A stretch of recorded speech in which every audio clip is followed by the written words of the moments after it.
More than 25 years ago, two young men wrote songs about the journey they were on. But life happened.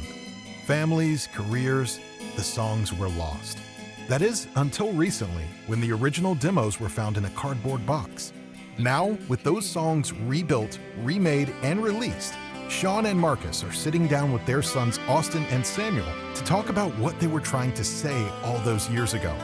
This is Hidden Tracks, a conversation across generations about songs and the lives that led to them. Hello and welcome back to Hidden Tracks, a behind-the-scenes look at the songs from the first EP from Twin Wolves Spectral Hymns. As always, I am joined by Shon, Marcus, and Samuel. I'm Austin. Welcome into the show. Today's track that we're going to be covering is Cedar Row. Now I gotta ask, like every other episode here, where does this start? Where does this begin? It actually starts at my home that I lived in for 11 or 12 years in Shady Point, Oklahoma. And there is a street there called Glover Street that I lived on, and beside it was a gigantic row of cedar trees. That was the actual Cedar Row. Now, they've took out those trees now. They're not there anymore. The Cedar Row lives on as a metaphorical place. But for me, the song was very much born out of being in love. That was one of those nights, and I think everybody probably can relate to this, where you go outside, you look up at the stars, and you feel your life. You know, where you just literally feel so good and grounded, and just enjoying your feeling of being part of the big picture. You know, I had walked out of my house. It was one of those things where I was up late, everyone else was asleep, and I walked outside, walked out there and saw the magnitude of the universe, saw the stars and everything, and just took a walk down the road by the Cedar Row, you know.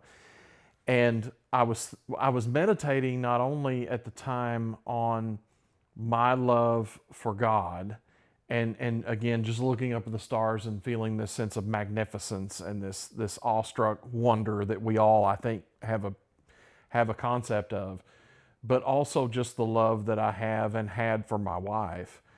I wanted to kind of put together the love that you experience in spirituality and romantic love at the same time. So it's kind of on two levels.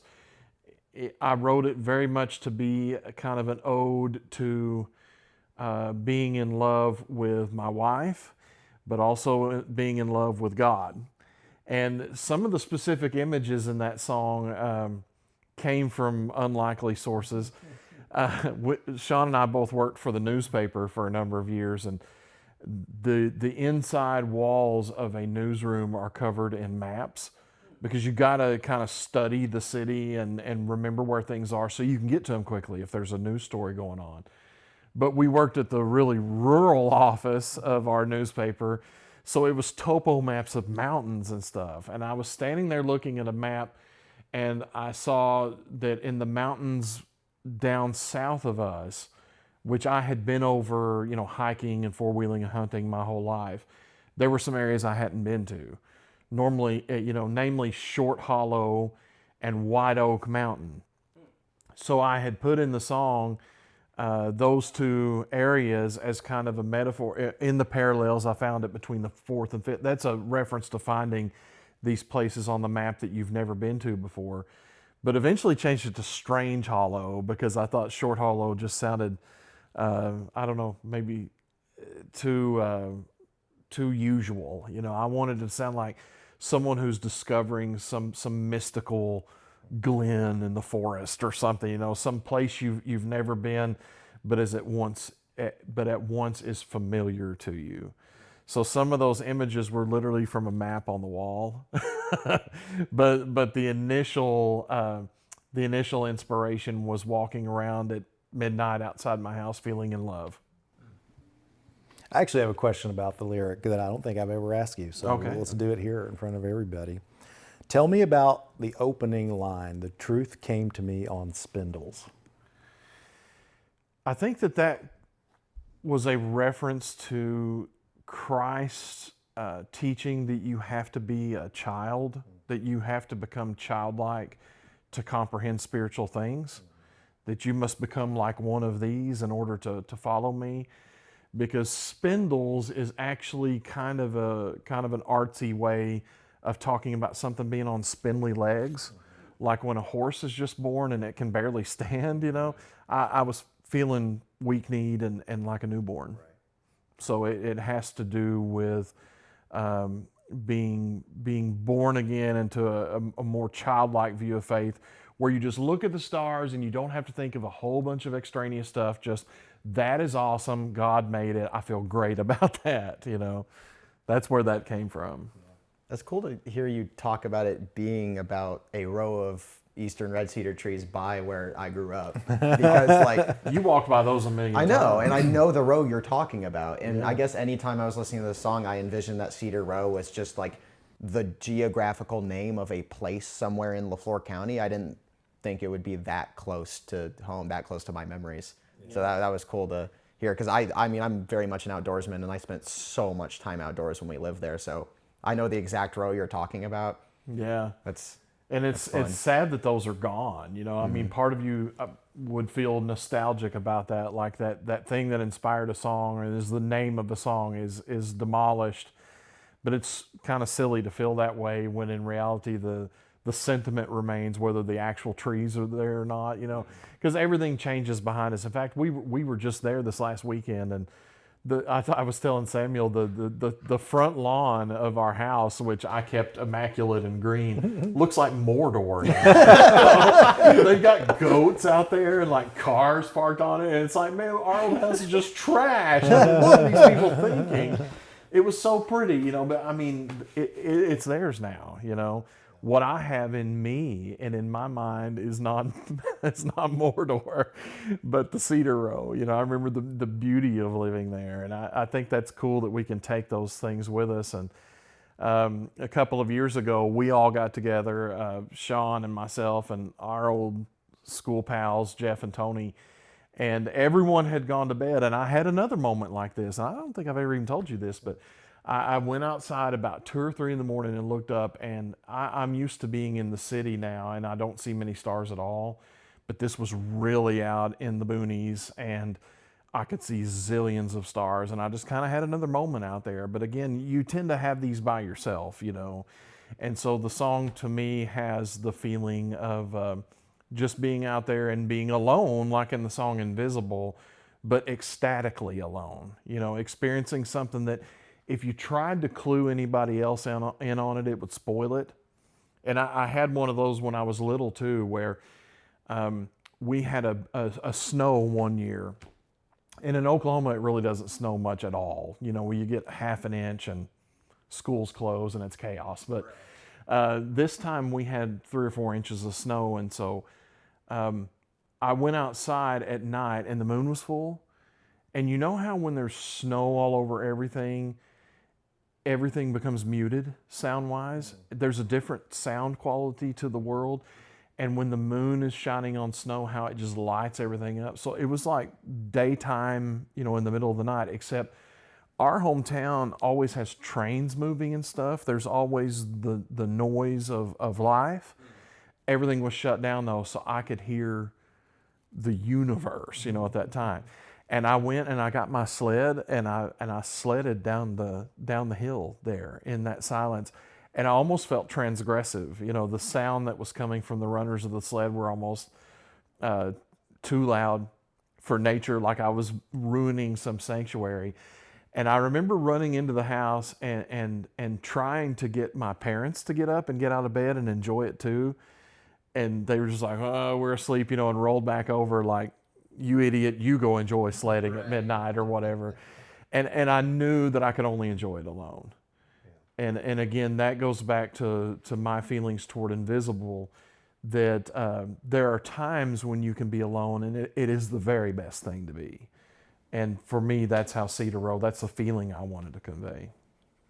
So if Invisible is one side of the coin, the the isolation, the helplessness in this isolation. Cedar Row is the opposite side of it, where the ecstasy in seeing not isolation, but in the gift that's been given to you by. Well, I think that there's a pretty big difference between the two, and there's a reason one's the first track and one happens here. And we call it in the narrative arc the encounter, because even though you are physically alone, you're not alone anymore. Mm-hmm. You have all of these things with you now. You on your spiritual journey. You know, you've gone through the backslide and the persistence old self, and then you've cried out, you know, that I want more, and now here it is. Here's the encounter. And the way I always kind of pictured Cedar Row in my mind, in the context of the song, not in the context of the original meaning, is a place that we both know. I'm at my house, you're at your house, let's meet at the Cedar Row. Here's this place that we both know, and we're going to have the encounter there. And the encounter in this case being with God in a place where they both know and they both find, you know, beautiful and those kinds of things. So it is truly a love song. And we call it the encounter in the arc because of that, you know, that this is about not just striving for more and wanting more in terms of my spiritual journey, but just being in love. That's a pretty big deal, you know, to get to that point. And truly unlimited love. Yeah, and that line about I could not see dreams dripping from your bow. Mm-hmm. I was kind of imagining God as sort of a Cupid. As dumb as that sounds, you know, you picture this baby flying in the air shooting you, but the idea of having been shot, you know, with a love arrow, there's no resistance to it. You know, when Cupid gets you, you're, you know, you're infected with love, and I felt like God had shot me with, you know, the truth of His existence, the love that brings, the dreams that had come to my life as a result of what I had been going through. But it's also a double entendre, and my wife loves this song because I remember getting married and standing at the altar waiting on her. In fact, there's the picture of us at the wedding. Shon was my best man and standing beside me, and he was asking me, "Can you see her yet, man?" You know, and I couldn't. And I look, and she's really short, you know, so I see her come out there, but I could only see the top of her head, and she was wearing this big bow. You know, like she's wearing a bow in her hair that just, you know, made her look like a doll or something. And I just wept. Oh, I cried like some baby, you know, because I felt like Cupid had shot me, you know, in that moment. So dreams dripping from your bow is also about the bow in her hair and the dreams that were coming true as a result of her being in my life, because a lot of water had gone under the bridge since the writing of Invisible and Cedar Row, you know. By that time, I had found a lot of the things in life that I thought were missing pieces that I needed, she being the major one. Well, you know, both songs happen in physical isolation, but we talked about this being in the encounter, but the production speaks to it too. You know, when you think back to the first episode of the podcast, the first track on the album, Invisible, the production's really sparse. There's no vocal harmonies. It's an acoustic guitar and some strings and a little bit of drums and bass. This one is way on the other side, right? I mean, there's all of this beautiful sound and space surrounding it. It's got probably the most reverb on the track. You know, it's got a lot of, it feels like a big song. It feels like a big space.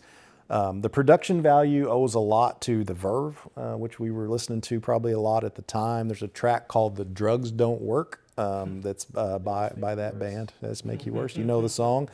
Very much inspired the production of this in terms of the strings and the bass and the drums and when they come in and those sorts of things. So I've got a few things to share with you on that front. So this was definitely the most complete demo. When I found the old tapes from 25 years ago, this song was definitely the most done. We had spent quite a lot of time on it. It sounded pretty good. So the new version of it that's on Spectral Hymns is a pretty faithful recreation with just sort of modern sound and better sound quality and things of that. So I had a couple things I wanted to show you guys here. One is that ambient layer that we've talked about a couple of other times, that drone note you didn't know was there. Mm-hmm. This has the most. It's got like 4 different ambient layers under it. It has one of my favorite things to use, the Mellotron. which is something the Beatles used a ton. You'll recognize the tone of it when I think it's the first thing that plays in the clip. Then there's some strings layered, some voice pads, and some different things like that. So they're soloed out and then kind of build here. You'll kind of hear. So there's that mellotron, or kind of Lucy in the Sky with Diamonds or something, vibrato. So this constant note with all of those things happening is throughout the song. Doesn't change pitch, doesn't change note. It's just the tonic chord of the song, and so it's there throughout. But it just I would sort have of never spotted that. Yeah, it sort of adds to the space of the song and gives it a lot of depth as well. The other thing I thought was really cool, again, back to the differences between Invisible. You're right, they're opposite sides of the coin, but Invisible has no vocal harmonies. That vocal lives in isolation, whereas this one very much has multiple vocal parts happening. So I'm going to play part of the third verse into the chorus. You'll hear the harmonies on the verse, and then there's some ooh-ah kind of things happening on the chorus and some yas and whatever else. So this is just that isolated out so you can hear all the vocal parts. Eyes, and I can't catch my breath. No, I can't catch my breath. And all of this has led me to believe you. I could not see dreams tripping from your boat. So unlike the first track where the vocal kind of has to live alone because that's all it knows, now we've found something else. Now we have more. Now we have all this space around us. We've had this encounter, and now the voices are joining together to make something new and beautiful. So just another way of trying to take the production of the song to tell the story in nonverbal ways. It's cool how well that production ties into the theme of the album, because I was, again, kind of thinking back to my winter summer thing. Yeah. And when I was envisioning Cedar Row, before I even knew that it was about the Cedar Row by our house, I envisioned snow. I almost had the idea of being you talked about being outside at night with the moon shining and it being snowy. I had that exact vision. When I listened to the song, that is exactly what I envisioned. So when you said that, I was like, huh. that something about that idea got captured in the production of the song perfectly. And I think it's really cool that both of them are dealing with themes of isolation, but in Invisible it's almost like the desire to be isolated from everything, and that shows up with there being only one vocal part, whereas this one is I can find beauty in the moments that I'm alone, but I'm still surrounded by people. Yeah. Hence the vocal harmonies. Yeah. Yeah, it's wandering around at night and being alone, but knowing that everybody's in their beds. They're a home to come home to. That's I hadn't thought about it that way, but I think that's important. It absolutely shows up in the words. It shows up in the ethereal sounds that. Oh, the harmonies and stuff. His vocals on this one have always astonished me. Just being layered in there like that. It is very well done. Thank you. All around, great job to both of you. Thank y'all for listening today, and we hope you'll join us for our next one, our final for this EP. It is, one more time, what is the final piece of it? The next episode will be Ordinary Faith. Ordinary Faith, and that's what we'll wrap up on. Thank y'all so much for joining us so far, and we can't wait to see y'all next time.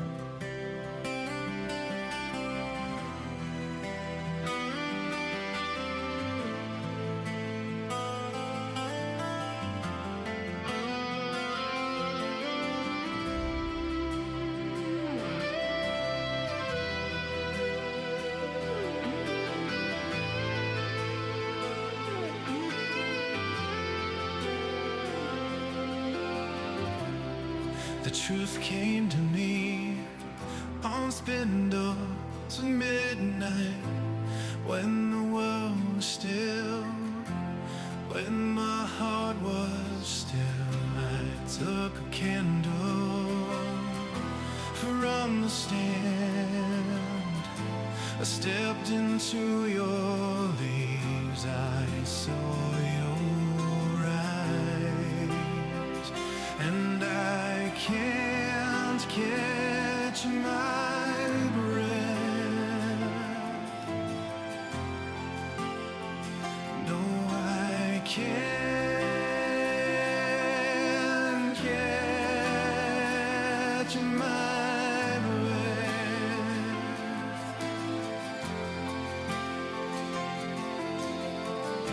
And in the parallels I found it between the fourth and fifth, a strange hollow before the dead white oak. A memory of you is surfacing, born in angels' arms, coming forth to tell me, coming forth to tell me that I am not alone, not with you. No, I'm not alone.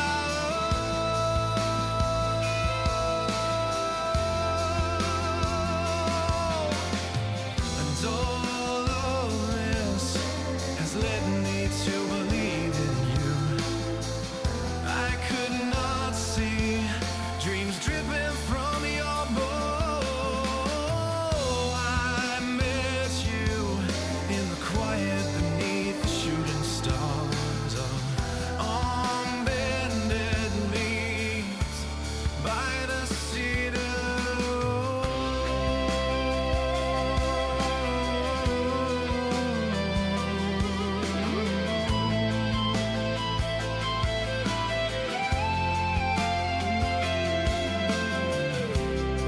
The truth came to me on spindles at midnight, when the world was still, when my heart was still.